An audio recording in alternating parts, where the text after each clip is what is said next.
నమస్తే friends, welcome back to blossom channel. Kodanda Ramaswamy ఆలయం అండి. రామాలయం లేని ఊరు, హనుమంతుడు లేని రాములోరి ఆలయం ఉండదనేది మన పెద్దలు చెప్పిన మాట. కానీ హనుమంతుడు లేని రామాలయం ఒకటి ఉందని, అది కూడా మన ఆంధ్రప్రదేశ్లో కొలువై ఉందని తెలుసా? అదేనండి ఒంటిమిట్ట కోదండ రామస్వామి ఆలయం. ఈ ఆలయం ఆంధ్రప్రదేశ్ రాష్ట్రంలోని వైఎస్ఆర్ జిల్లాకు చెందిన ఒంటిమిట్టలోని ప్రాచీన పురాతన హిందూ దేవాలయం. ఇక్కడ మూలమూర్తులు కోదండరాముడు, సీతాదేవి, లక్ష్మణస్వామి. కడప నుండి రాజంపేటకు వెళ్ళే మార్గంలో 27 కిలోమీటర్ల దూరంలో ఈ ఒంటిమిట్ట ఆలయము ఉందండి. ఇక్కడ సీతారామ విగ్రహాలు ఏకశిలతో ఉన్నందున ఈ క్షేత్రాన్ని ఏకశిలా నగరం అని కూడా చెప్తారు. ప్రసిద్ధి చెందిందండి. నవ్యాంధ్ర ఏర్పడిన తర్వాత ఈ ఆలయం ఉన్న ఒంటిమిట్టను ఆంధ్ర భద్రాచలంగా కూడా చెప్తారు. ఆంధ్రప్రదేశ్ ప్రభుత్వం శ్రీరామనవమి రోజున ఈ ఆలయంలోనే అధికారికంగా ప్రత్యేక కార్యక్రమాలను నిర్వహిస్తూ ఉంది. శ్రీరామనవమి రోజున ప్రభుత్వం పట్టు వస్త్రాలు, తలంబ్రాలు సమర్పిస్తారు. ఈ ఆలయము 16వ శతాబ్దానికి చెందినది. ఎంత అందంగా ఉందో చూడండి. ఆ రాతి పైన ఎటువంటి శిల్పాలు ఎంత అందంగా తీర్చిదిద్దారు.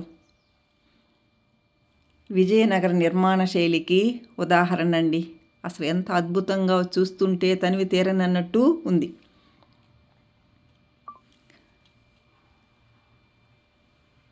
ప్రతి రామాలయంలోనూ సీతారామ లక్ష్మణులతో ఆంజనేయుడు కూడా ఉంటాడు.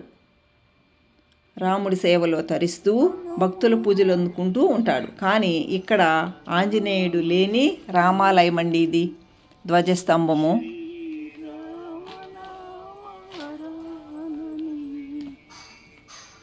ఈ మంటపము చూడండి ఎంత అద్భుతంగా ఉందో.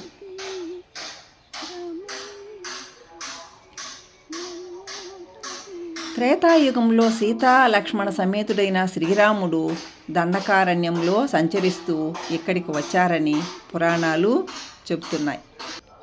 ఆ సమయంలో సీతాదేవికి దప్పిక తీర్చేందుకు శ్రీరాముడు భూమిలోనికి బాణం వేస్తే నీటి బుగ్గ పుట్టిందని పురాణాల్లో ఉందండి. ఈ మంటపం చూడండి ఎంత అందంగా ఉందో. అదే ఈ ఒంటిమిట్ట తీర్థం అయిందని కూడా చెబుతారు. ఈ ఆలయాన్ని ఒంటిమిట్ట మీద నిర్మించారని, మిట్ట మీద నిర్మించారని, అందుకే ఒంటిమిట్ట అని అయ్యిందని చెబుతారు. అయితే ఇంకొక కథ కూడా ఉందండి. ఒంటుడు, మిట్టుడు అనే ఇద్దరు రామభక్తులు ఈ గుడిని నిర్మించారని, వారి పేరు మీద ఒంటిమిట్ట రామాలయం అయ్యిందని ఒక కథ ఉంది. చాలా విశాలమైన ప్రాంగణం.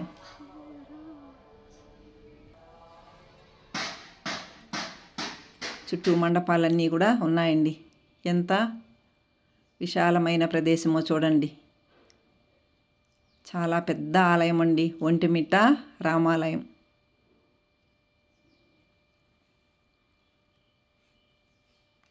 ఒంటిమిట్ట రామాలయంలో సీతారాముల కళ్యాణం రాత్రివేళ ఎందుకు జరుగుతుంది అని ఒక ఆసక్తికరమైన కథ ఉందండి దీనికి. ఇక్కడ రాములి పాదాలు ఉన్నాయి చూడండి, దగ్గర చూడండి బాగా కనిపిస్తాయి రామయ్య పాదాలు.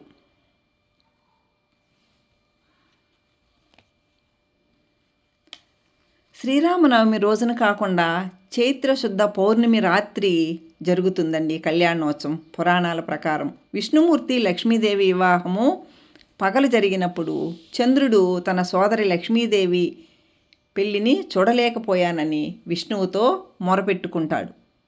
దాంతో నీ కోరిక రామావతారంలో తీరుతుంది అని మహావిష్ణువు వరమిస్తాడు. దానివల్ల ఇక్కడ ఆ ప్రకారం ఒంటిమిట్టలో జరుగుతుందండి. ఇక్కడ ఎదురుగా బమ్మెర పోతన మాత్యులు ఆంజనేయ స్వామి కూడా ఉన్నారండి.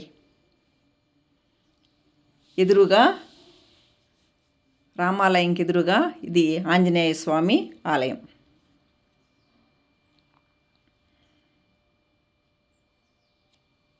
సీతారాముల కళ్యాణం వెన్నెలలో నిర్వహిస్తారండి. ఆలయ గోపురాలు, చోళశైలికి ఒక రంగమండపం విజయనగర శిల్పకళా వైభవాన్ని ప్రతిబింబిస్తూ ఉంటాయి. ఆంజనేయుడండి, విదేశీయులు సైతం మెచ్చిన దేవాలయం ఈ రామాలయం.